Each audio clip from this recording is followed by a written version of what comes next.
재개발 진행에 따른 투자 타이밍이 아주 중요하군요. 네, 그렇죠. 네. 간략하게 설명드리겠습니다. 일단은 뭐 재개발도 그렇고 이제 재건축도 요즘엔 중요하게 되는 내용인데 이 어떤 지금 상황이냐, 어떤 속도에 있느냐에 따라서 어떤 매물을 투자를 해야 될지 그 부분이 대략 나오는 것이 있어요. 이게 뭐 아주 정석은 아닙니다만 어쨌든 충분히 참고할 만한 내용들이니까 한번 보셨으면 좋겠습니다.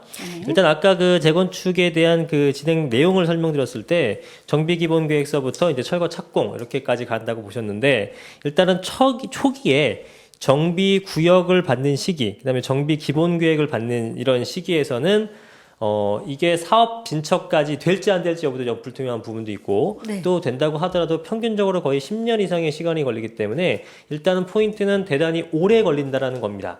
그러면 금액이 아무리 많이 올랐다고 하더라도 오랜 시간이 걸리게 되면 의미가 없을 수도 있죠. 예, 그리고 투입되는 금액 자체도 작아야겠죠. 예를 들어서 10억을 넣고 10년 동안 5억을 벌게 되면 5억이라는 금액은 사실 엄청나게 번 거지만 10년 동안 10억 넣고 5억 벌면 10년간 50% 수익률이거든요. 그러면 연수익률 5%면은 일반적인 뭐 오피스텔보다 못한 걸 수도 있는 겁니다. 그렇기 때문에 우리 수익률 관점에서 봤을 때 기회비용적 측면에서 봤을 때는 초기 단계에서는 아주 큰 물건들이 거의 거래가 되지 않습니다. 예, 당연히 오랜 시간을 큰 돈을 묶어둬야 되기 때문에 거래가 되지 않는다. 거래가 되지 않는다는 것은 뭐냐면 가격이 안 오른다는 뜻입니다.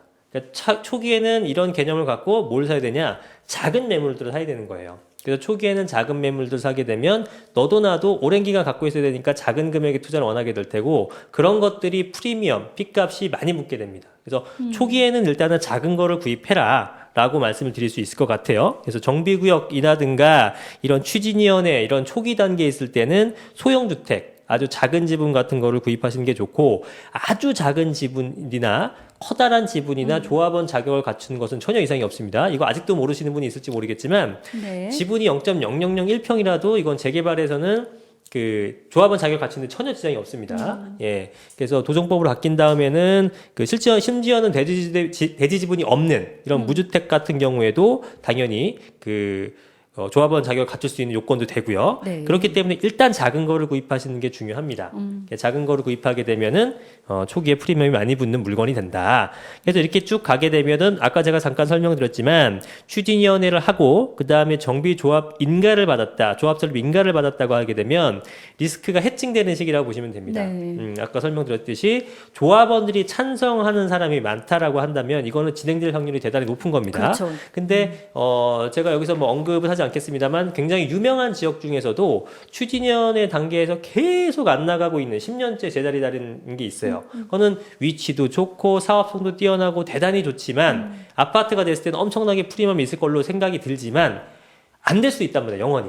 예, 그런 것들에 대해서는 투자하시는 게 정말 위험할 수 있다라는 거죠. 예, 그렇기 때문에 적어도 약간의 물론 이제 추진위에서 조합 설립 인가를 받게 되면 또 한 번의 가격 상승이 그렇죠. 일어나겠죠. 네네. 그렇다고 하더라도 그 올라간 금액만큼을 내가 추가로 지불하더라도 그만큼 리스크를 없앤 거기 때문에 그런 안전한 투자를 하시는 게 오히려 낫지 않겠는가 판단이 듭니다. 네. 그래서 조합 설립을 받게 되면 리스크가 많이 사라졌다라고 보시면 될 것 같고 그 다음에 사업 시행 인가 시점에는 제가 가격이 최고가인 시기다라고 써놨는데 맞습니다. 사업시행 인가 시점이 이제 추진이, 조합 설립, 그 다음에 사업시행 인가 단계로 가기 때문에 사업이 많이 진척이 된 단계입니다. 네. 사업이 진척이 많이 됐기 때문에 이제 공사를 해서 새 아파트가 될 날이 길지 않겠죠. 몇 년 안 남은 거죠. 그러니까 그 전이 어려웠던 시기를 다 거쳤기 때문에 그동안 계속 가격이 상승했을 겁니다. 그래서 이 시기가 가격이 최고가 시기라는 거죠.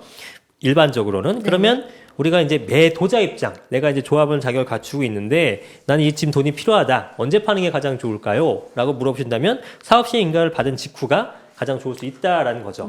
그래서 요 시기에는 매도자분들이 매도를 하는 시기가 맞지 않겠는가라고 생각이 들고요. 네. 그 다음에 이제 관리처분 인가를 받게 되겠죠. 네. 관리처분 인가를 받을 때는 실수요자분들이 매입하는 시기로 적합하다. 제가 이렇게 적었는데 왜냐하면 관리처분 인가를 받으면 이제 모든 게 끝난 겁니다. 관리처분 인가를 받게 되면 이제 남은 일은 이주하고 철거하고 착공해서 아파트가 되는 일만 남은 거죠. 그러면 보통 2년 반, 길어야 3년 정도를 본다고 받는다고 했을 때 이 관리처분 인가를 받고 3년 뒤면 이제 입주할 수 있는 겁니다. 이제 공사 기간밖에 안 남은 거죠. 그러니까 실수요자분들이 오래 기다릴 필요가 없이 네. 불과 한 3년만 기다리게 되면 입주할 수 있으니 일단 실수요자가 매입하기에 아주 적절한 시기가 된다라고 볼 수 있을 것 같고요. 또 관리처분 계획 인가를 받을 때 사실은 사업시행 인가를 받고 나서 이 감정평가를 하고 개개인에 대한 그 종전 자산 그 평가액이 나오게 됩니다. 예, 특히 이제 재개발 같은 경우는 굉장히 그 평가 금액이 좀 짜게 나오는 구역들이 좀 있어요. 네. 그래서 소위 우리가 이제 실망 매물이라고 해서 실망 매물이 많이 나오는 시기이기도 합니다. 아까 말씀드렸던 것처럼 뭐 3억을 기대했는데 1억 5천밖에 안 나온다든가 그러면은 예상 감정 금액 3억을 예상하고 프리미엄이 붙어서 형성된 금액이 당연히 빠질 수밖에 없겠죠. 그래서 3억짜리, 4억짜리 물건이 뭐 2억 5천, 2억으로 빠진다든가 이런 현상이 생기게 됩니다. 그러면은 아무래도 실수요자분들은 네. 금액이 떨어졌고 네. 또 사업도 거의 다 진척이 됐고 이 시기에 구입하게 되게 되면 대단히 좋을 수 있는 타이밍이라는 거고요. 또 그 새 아파트가 되게 되면 어쨌든 이 사업성에 의한 프리미엄 외에도 아파트가 완성됐을 때 완성된 걸로 인한 2차 프리미엄이 생기기 마련이잖아요. 네. 특별히 나쁜 지역이 아니고서는. 그렇죠. 예, 그렇다 그러면 서울권에 있는 웬만한 재개발 지역에서는 새 아파트가 변모됐을 때 충분한 프리미엄이 기대할 수 있기 때문에 짧은 기간, 그 다음에 가격이 떨어진 시점, 그리고 3년 뒤에 프리미엄까지 얻어낼 수 있다면 실소자뿐 아니라 투자자분들도 이 시기에 구입하는 건 대단히 좋은 방법이다. 라고 말씀드릴 수 있을 것 같습니다. 그러니까 네. 매도자분들은 사업시행 인가 시점에 하는 게 가장 좋고요. 네. 매수하실 분들은 실수요자 매입 시기인 관리처분 계획 인가 시점에 하시는 게 대단히 좋다라고 네. 말씀을 드리는 거고요. 네. 일단 이어서 설명드리겠습니다. 네. 그 다음에 철거나 착공, 준공 들어가게 되는데 이때는 지역별로 양극화가 가격 형성이 대단히 큰 시점이 되는 겁니다. 네. 그래서 예를 들어서 저 강북의 굉장히 위쪽에 있는 재개발과 예를 들어 용산에 있는 한남 뉴타운 같은 것들 이런 것들에 대해서는 입지적 차이가 굉장히 크거든요. 네. 그럼 똑같이 공사가 들어갔다고 하더라도 아파트가 된 이후에 플러스 프리미엄이 형성되는 것은 입지가 좋은 곳이죠. 그래서 이 시점에서는 공사가 한참 진행되고 있을 때 프리미엄 붙는 거는 입지에 의해서 위치에 따라서 굉장히 차이가 커지게 되는 거죠. 그래서 그렇죠. 지역별로 양극화가 극대화되는 시기가 이때다라고 생각하시면 좋을 것 같습니다. 그 다음에 소유권 이전하고 이제 입주하는 시기가 되는 것은 이제 그야말로 프리미엄이 확 차이가 나죠. 강남 같은 것들 재건축이나 그죠? 용산에 이제 그 재개발 같은 것들, 이런 것들에 대해서는 프리미엄이 뭐 3, 4억씩 붙는 경우가 다반사인데, 뭐 그 외의 지역에서는 오히려 마이너스 피도 붙고, 굉장히 고전하는 경우가 있다는 걸 보면은 이 프리미엄 양극화가 최고조가 되는 시점이라는 걸 여러분들이 그 체감을 하실 수가 있을 겁니다. 입지전 여건이 이렇게 프리미엄이 네. 굉장히 양극화 형성이 크다 보니까 네. 몰리는 데는 계속 몰릴 수밖에 없는. 그렇죠. 네, 그죠? 네.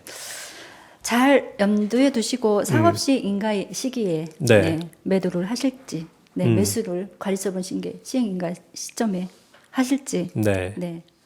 그래서 제가 한 선택을 하셔야 될 가지만 것 같아요. 더 설명을 드리자면 네. 아까 처음에 이제 정비구역 시기라든가 이럴 때 초기 단계이기 때문에 당연히 사람들은 작은 매물을 구입할 것이다. 오랜 기간 걸리기 때문에 시간이.